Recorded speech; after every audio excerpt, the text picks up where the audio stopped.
Assalamualaikum warahmatullahi wabarakatuh. Baiklah, untuk pertemuan hari ini kita akan mempelajari materi tentang keberagaman masyarakat Indonesia. Sebelum kita membahas lebih lanjut materi secara keseluruhan, kita lihat dulu tujuan pembelajaran yang ingin kita capai. Ada 3 tujuan pembelajaran khusus. Pertama, dengan bimbingan guru, siswa dapat mengembangkan sikap bersyukur dan bertawakal kepada Tuhan. Yang kedua, melalui presentasi kelas, diharapkan siswa dapat mengembangkan sikap tanggung jawab dan kerjasama dalam mengerjakan tugas. Yang ketiga, siswa dapat terampil menyusun analisis konflik SARA, sebab, akibat, dan solusinya dengan tepat. Sekarang, mari kita mulai mempelajari materi pertama. Kita ketahui dulu tentang beberapa pengertian. Pertama, persatuan.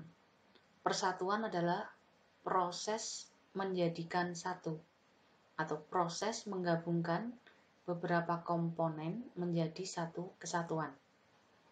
Kemudian kesatuan adalah gabungan atau kondisi hasil dari penggabungan yang dilakukan, di mana sudah terjadi adanya kesatuan yang bulat dan utuh. Kemudian setelah kesatuan kita lanjutkan dengan alat-alat persatuan di Indonesia. Sebagai bangsa ada beberapa persatuan. Yang pertama dasar negara yaitu Pancasila, UUD 45, lambang negara burung garuda Pancasila, bendera merah putih, lalu bahasa Indonesia, kemudian lagu kebangsaan Indonesia Raya. Itu adalah alat-alat persatuan. Selanjutnya kita ketahui dulu tentang arti penting kesatuan. Arti pentingnya adalah untuk mewujudkan kehidupan yang selaras, serasi, dan seimbang. Sekarang kita pelajari prinsip-prinsip pembinaan persatuan Indonesia. Ada 5 prinsip. 1. Prinsip Bhinneka Tunggal Ika. 2. Prinsip nasionalisme Indonesia. 3. Prinsip kebebasan yang bertanggung jawab. 4. Prinsip wawasan Nusantara. 5. Prinsip persatuan dalam pembangunan. Kebinekaan atau keberagaman bangsa Indonesia dapat dilihat sebagai sebuah potensi, tetapi juga merupakan sebuah tantangan atau ancaman. Masing-masing ada alasannya. Kebinekaan Indonesia dapat dianggap sebagai potensi karena jika dikembangkan dengan baik, maka hal itu bisa membuat bangsa Indonesia besar dan jaya. Baik karena didukung kekayaan alamnya yang melimpah maupun kekayaan budayanya yang beraneka macam itu. Itu alasannya sebagai potensi. Kemudian di sisi lain, keberagaman bangsa Indonesia dapat disebut sebagai sebuah tantangan atau ancaman.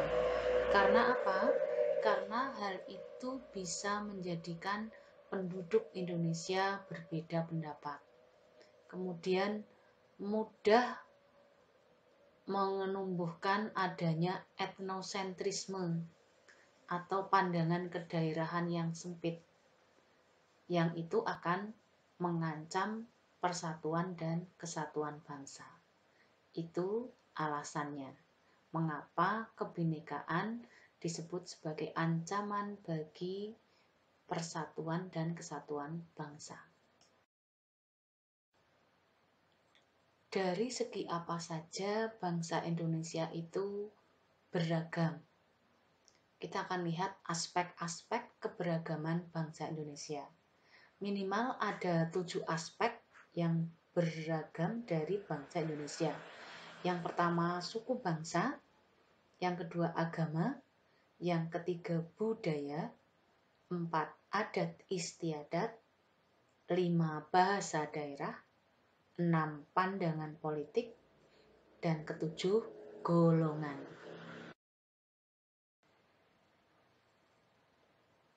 Menurut pendapat ahli hukum adat Mr. Van Vollenhoven, bangsa Indonesia terbagi atas lingkaran hukum adat sebanyak 19. Jadi suku bangsa yang punya hukum adat tersendiri masing-masing ada 19 suku bangsa di Indonesia. Silakan nanti kamu telaah sendiri materinya di halaman buku paket 102 ya. Jadi buku paket PPKN halaman 102. Salah satu hal unik yang ada di Indonesia dapat dilihat dari hubungan kekerabatan. Ada 3 macam hubungan kekerabatan di Indonesia. 1 parental, 2 patrilineal, yang ketiga adalah matrilineal. Parental adalah hubungan kekerabatan yang ditarik dari garis ayah dan ibu, dua-duanya ya. Kemudian yang patrilineal adalah hubungan kekerabatan yang ditarik dari garis keturunan ayah. Ketiga adalah hubungan kekerabatan matrilineal.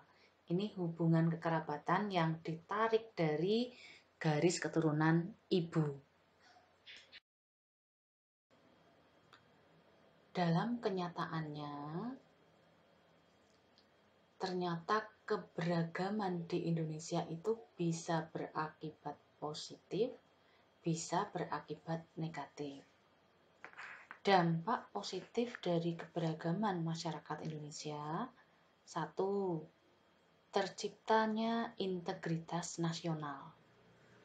2. Menjadi sarana untuk memajukan pergaulan antar suku.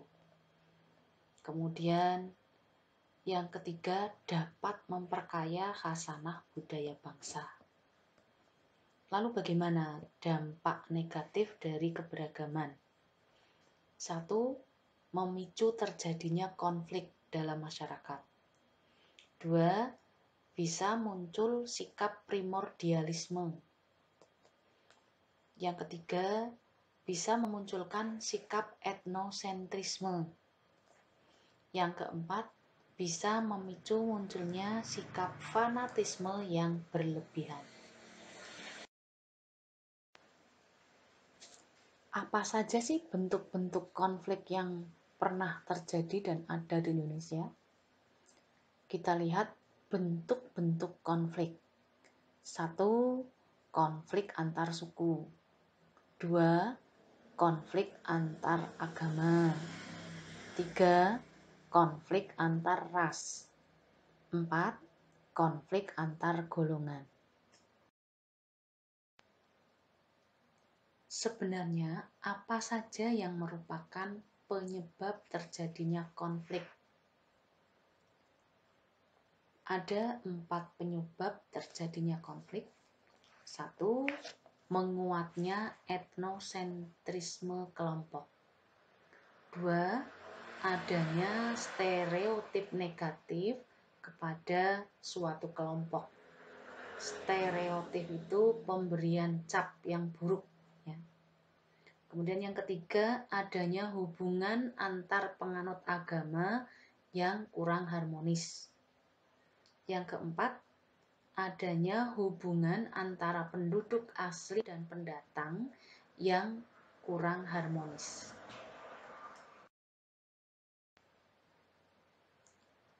Apa saja sih akibat dari terjadinya konflik? Kita lihat, konflik akan mengakibatkan 1. Perpecahan dalam masyarakat, 2.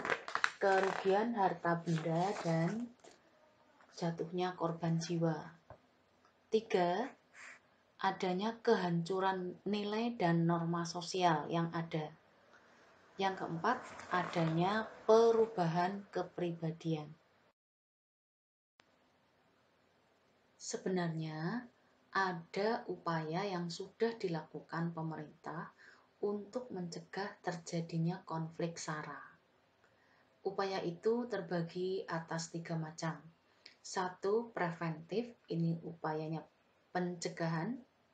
Kemudian yang kedua, represif, ini adalah tindakan yang dilakukan pada saat ada terjadi konflik. Kemudian yang ketiga adalah kuratif, ini adalah penanggulangan setelah terjadi konflik. Jadi kalau sebelum terjadi konflik dilakukan tindakan pencegahan preventif.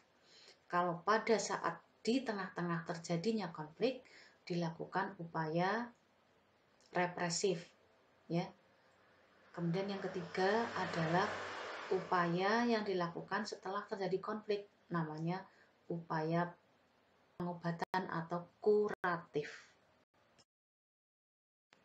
Sampai di sini penjelasan saya terkait materi kebinekaan Indonesia atau keberagaman bangsa Indonesia dalam bingkai Bhinneka Tunggal Ika. Tolong nanti dibaca ulang kembali untuk bisa mendapatkan pemahaman yang optimal. Ketemu lagi minggu depan. Terima kasih sudah membersamai untuk pembelajaran PPKN hari ini. Saya akhiri. Assalamualaikum warahmatullahi wabarakatuh.